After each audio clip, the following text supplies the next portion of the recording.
Assalamu alaikum, ladies, and welcome to our podcast, Big Sis Spills the Tea, where we keep it real and give your auntie something to talk about. My name is Anisa. I'm a mother of two and an entrepreneur. And my name is Mariam. I'm an engineer by day and content creator by night. So today we're going to speak about finding your passion. And I think that's very relevant in this day because, more and more careers have started to become more acceptable. Yeah. And also, more accessible. Because, in the past, for a lot of communities and a lot of countries, certain career paths were not very accessible as well because investments and exposure, etc. That has changed a lot with the world's become much smaller now. Yeah.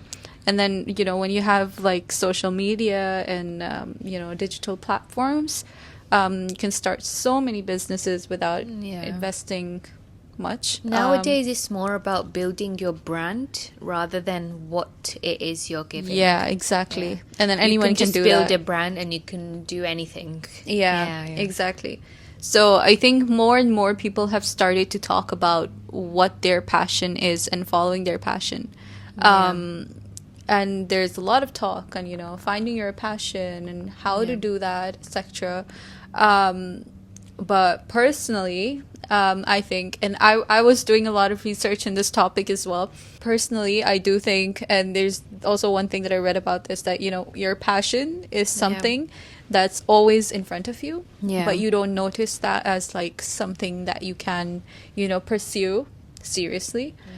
Because a lot of times that comes into, forms of hobbies, just something that you notice, something that interests you. And to be honest, for me, when I started content creation and when I was looking into content creation, a huge thing that I always remember and that always hit me was I was listening to a podcast as well, because I was like, very confused as to like, what do I want to do? And there was like one line where it was like, when you want to find what you want to do, go back to what you used to do as a child. Yeah. And I love that because as a child, like, since I was, I think, like 6, 7, I always would like take videos of whatever I was doing. So I had this, like, my dad had this little camera, those cameras that time with the viewer and stuff. So I would make like, art projects like Scoobies and loom bands, those kind of things. And anytime I would do that, I would just make videos and I would put them in a folder on my computer. I wouldn't post them anywhere, but I had tutorials of everything recorded. Really? So, and I remembered that. So I was like, okay, you know what? Maybe like taking videos is my passion. And I've always wanted, like, I always had like, I mentioned this, but I had like a makeup page and I had a Bookstagram and like, so it was always part of me. And I think, and for me, to be honest, I still don't know if that's my passion eventually. Like, that's what I'll do long term. But I think it's always like good to start with what's in front of you. Yeah, definitely. I mean, life is a journey. Like, whatever is passionate for you right now may not be passionate 5 years down the line. Yeah, exactly. But that does not mean, like, people, I think they get very stuck into finding their passion. But that does not mean you don't start doing it. It shouldn't be a stressful thing. Yeah. And I like the fact that you said go back to what you liked in your childhood. Yeah. Because it does show. Like, for me, I don't think cameras were like that big. I mean, I think they were there, but it was more of... I was always creating things like with my hands. Yeah. And still now, I still find like the most peaceful moments when I'm doing that. For example, in summer, I learned how to crochet. I've never done it before. And I made it my goal to learn how to crochet. And remember, I was showing you those headphone covers. Yeah. And I made those. Oh, really? And, but now when I look at those, I'm like, oh my God, like I was so proud of it when I'd made it, but the crochet looks so bad. So right now I'm working on like a jumper for my son. I'm nearly done. So yeah, it's about, for me, it was more about using my hands, being creative. Yeah, me too. Very similar, but like I had the video aspect because I think also because of my dad. He's a videographer and he's in media, so he would always be bringing like the latest technology for taking videos and stuff, and then so I would like look at it. Yeah, so I had the cameras and stuff around me all the time, you know. So I think came a lot from that as well. And then I would do it. I think passion is something that you just do it without any reason, It's just something that you just makes you feel good. Yeah. It makes you feel now, at peace. Exactly. Yeah. And even now, like, people ask me, like, what's your hobby? Like, what do you do outside of, like that? But I think, like, whenever I switch off, like whenever I have time, that's when I make my page content, because then I'm like, okay, now I have nothing to do and I'm gonna, like, just start editing. And then sometimes even like that's like your free time. Yeah, that's my free time basically. And I think that's what passion is, right? Like you do it like as work, but you also do it in your free time. And I think like when you start, there is an aspect of when you start making like your hobby work, it's become work. And sometimes definitely that as well. Yeah. Sometimes when you make your passion into work, you lose the essence of it. Yeah, exactly. Yeah. But that's why I've like I try that, when I'm just like switching off, when I have nothing to do, or I try to still like go into that like content creation aspect a little bit, because what I do then is like it brings out the most creative side of my passion. Yeah. And I think that's very important, and that is what keeps you going as well. Yeah, definitely. I mean, everything doesn't need to be like a business opportunity or a money making thing, you know. Like, even with the crochet, like a couple of people said, wow, you can like eventually sell stuff. I'm like, yeah, but I don't want to. That's my like nighttime piece. Yeah, because then you're going to be like, oh my God, I need to crochet this. Exactly. Like, I don't want it to become... And I'm not a professional. I'm not a professional crochet. What's the word? I don't even know. The person who does crochet or whatever. So, I'm a beginner, but I wouldn't want to, because for me now I found this creative outlet that actually gives me peace. So I want to keep it as that. Yeah, so it is true that sometimes when we turn our passion into work, the essence goes from it. Exactly, that's true. And coming back to like finding like passion from your childhood, I think there's always like a part of it where your passion changes with exposure. So sometimes you see like when you're growing up, you have experiences, and you have like just things that you see in the world that you think that are not right, and those that instill like that emotion in you, like those strong emotions in you. It could be anger, it could be it could be anything, and you become passionate about that. You want the world to learn about that. You want people to understand that. Yeah, and that's true. Yeah, your experiences also many times shape your passion. Yeah, I think for me, my ultimately that brings me to now is that feeling of wanting to help people. That was always with me. And like I spoke about in the previous podcast, I just always wanted to do something to help people. Then that led me to occupational therapy, which aligned with what my family wanted. I was like in the medical aspect, and at the same time I was helping people. So, and even now, what drives me is, for example, with Covered Marketplace, what drives me is being able to help people build their brands. And that's actually the core of what drives me to build Covered Marketplace. Yeah, exactly. Like, I think a lot of this comes from a passion of like modest fashion, and then as I said, like once you start like getting more experience, and then you get into certain fields, like you got into modest fashion, and then you saw like there's this whole ecosystem of fashion, but when it comes to modest fashion, it's not there. Yeah, because fashion for me was always there. Yeah. From as growing up, I was always into fashion. I was always creating different outfits and experimenting with different things. I would always read those magazines. Yeah, me too.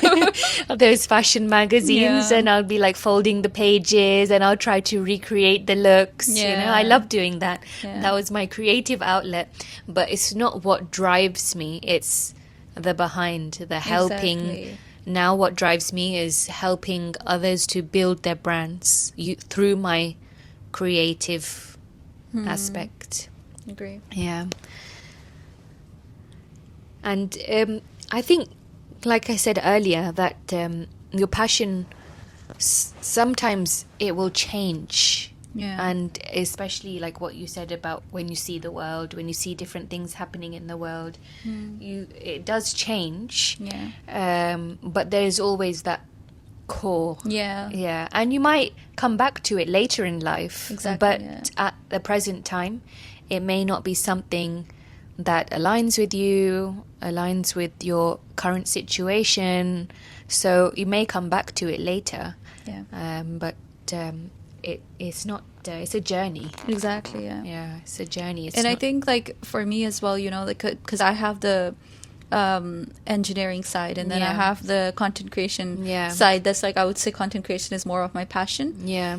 But I think like all parts of you, I don't think your passion should always be something that's like just like, as you said, money making. Yeah. But I think sometimes both of these things they complement each other, because not always you have to make your passion the center of your life. They should always complement each other, because what I've seen, because a lot of people, when I'm doing more and more content creation, they think like, okay, I want to leave the engineering side, or like that was just like something that I started with and now I'm like, this is what I want to do. Not really. I want to do both, but engineering, like it helps me see the structure and like the efficiency side, because I'm in industrial engineering. It's a lot about efficiency management, people management, but that helps me so much in how I see the world. And then when I get into those spaces, and I observe things in those spaces, and then I come into like how I process those, and then when I talk about how I process those and my opinions on those, that's where my content creation comes in. So there's always a balance, with a lot of people. When they talk about passion and finding their passion, they get stuck on like, thinking that when you find your passion, that's when you're gonna be successful, and that's when you're gonna find like peace in your career and what you're doing in life. But that's not always true.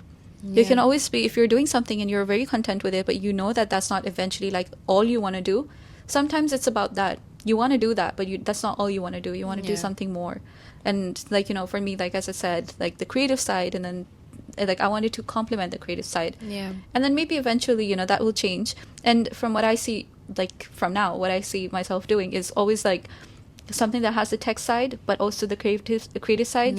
And that's because I'm trying to like follow what's in front of me right now. And you don't know where it's going to lead. Like for you, you've talked about your career journey, and there's like always like one thing that leads to another, and then leads to another, and when you look back, the dots always connect. Exactly. But at the time, connect. Sometimes it feels like, what am I gonna do? You feel so lost. Exactly. And even as students, I remember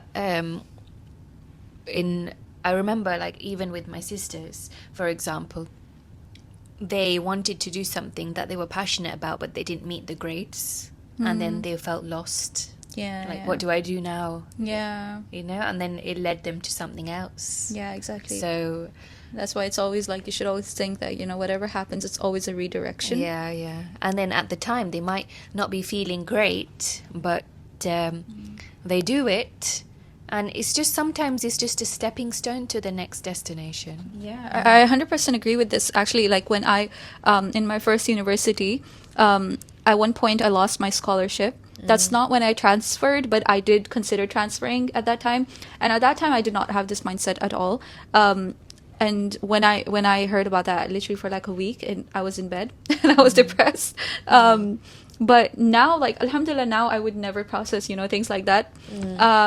But, like now when I think of that redirection, that made me like, I didn't leave the university in that semester, but it made it easier for me to leave, because that was one aspect of it, and when I think about it, in my previous university, I would not have been able to balance like so many things. And in my new university, I had so much flexibility as well.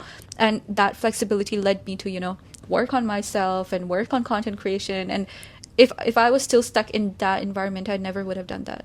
Yeah. And that's why I'm a big believer in like, whatever happens, it's a redirection. Just make the most of it. Yeah. And it always makes sense when you look back. When you're at that time, you'll think, how am I going to move forward? Yeah. But when you look back, you say, Alhamdulillah, it happened this way. Maybe Allah made me go through this test because He wanted to teach me this so that I could be the person I am today. And actually, yes, Allah doesn't allow you to achieve certain things until you are the person that is capable of receiving those. Definitely. Yeah. Like until you're that person that's capable of receiving those things, Allah will put you through many challenges until you get to that point. Yeah. For sure. Yeah. Because as humans, we're stubborn in what we want and we're not always open about the other possibilities. Yeah. And then when it becomes you just want something. Yeah. And it's just like you're stubborn in it. You want it. You're not when you are stubborn in it, you're not always like ready to receive it because there is a reason that you're stubborn in it. Yeah. And like there's something that is missing. And once you create your character and build up your character to like detaching yourself from it to the point that you're not stubborn about it. Yeah. That's when you can actually assess if it's good for you or not, and that's when Allah will actually give it to you. Because if you're stubborn in something and then you get it and Allah did give it to you, you're going to be attached. Definitely. Yeah. You're going to be attached in a very unhealthy way. Again, it comes back to having that tawakkul in Allah. Yeah. Just have that will help you to not be stubborn because you'll always realize that there's a reason. Yeah, exactly. Yeah. Well, I love that discussion. And and it was an amazing discussion. Yeah. If you have any comments, comment below or share your experiences with us. Yeah, I think a lot of people have the stories on finding their passion and their hobbies and things like that. So we would love to hear that as well. We've all been through times where we feel lost. Yeah. Even if we're delving into our passion too much, we feel like we're lacking in other things. It's very hard to find a balance. It's not easy at all. Yeah. But alhamdulillah, every test, every challenge, every hurdle leads to a better destination. Yeah, alhamdulillah. Yeah. So shall we round up with the quick fire? Yeah, let's do it. It's your turn this time, Mariam. Okay, I'm ready. So, be invisible or have the ability to read minds? Read minds. Unlimited travel or unlimited food? Unlimited travel. Would you rather forget people's names or forget your passwords? Forget people's names. Would you rather have a rewind button or a pause button? Rewind. Would you rather step on Lego or bite into a lemon? Bite into a lemon. No internet or no AC? No internet. I cannot survive without AC. Be invisible or see the future? Be invisible. Nice. Yeah, that's it. All right. Thank you so much for tuning into today's episode of Big Sis Spills the Tea. We hope you enjoyed our discussions on finding your passion from the perspective of being Muslim women in today's society. If this resonated with you, don't forget to follow us on Instagram. And of course, we'd love to hear from you. So share your thoughts, tag us, or drop us a message on what you'd like to hear in the next episode. That's it from your Big Sis. See you next time, inshallah. Bye.